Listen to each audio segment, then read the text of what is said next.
কম্প্রেসারের running starting common কিভাবে আপনারা find out করবেন। এই যে দেখেন, সর্বপ্রথম আমরা এখানে 3টা টার্মিনাল পাইতেছি।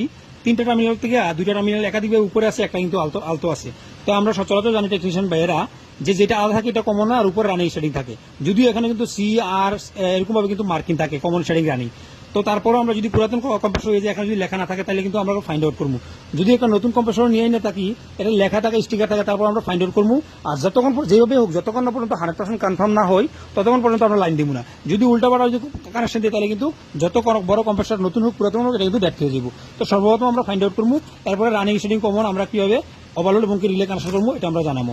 কারণ এখন গরমকাল আসতেছে, সর্বপ্রথম আমরা এখানে ওমসে রেখে নিবো, ডিসপ্লে দিয়ে খেয়াল করবেন। তখন আপনারা এই দেখেন দোনোটাতে আমরা ধরবো, দেখেন দোনোটাতে 45 পাইতেছি। তো এটার সাথে আবার এটা কত পাইতেছি, 31 পাইতেছি, মানে এটা আমি কম পাইতেছি।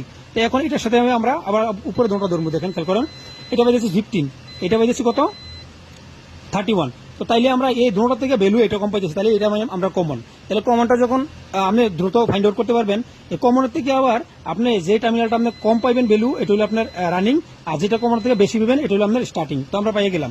তো এখানে দেখেন আমার এটা ফলো রাখেন যদি এই সমস্ত টেকনিক্যাল ভিডিও পেতে চান, কারণ গরমকাল আসতেছে, সকল প্রকার মেনটেন্স হইব ইনশাল্লাহ। আমি চেষ্টা করবো আপনার সামনে উপস্থাপন করার জন্য। তো এখানে দেখেন এটা হলো আমার ওভারলোড, এখন এখানে কিন্তু আবার আমার আছে রিলে। তো এখানে বলতে গেলে আরো লং ভিডিও একটা নিয়ে আসবো ইনশাল্লাহ। তো আপনার পাশে থাকবেন, সাপোর্ট করবেন এবং কি আইডিয়া ফলো রাখবেন এবং কি কমেন্ট বক্সে বিস্তারিত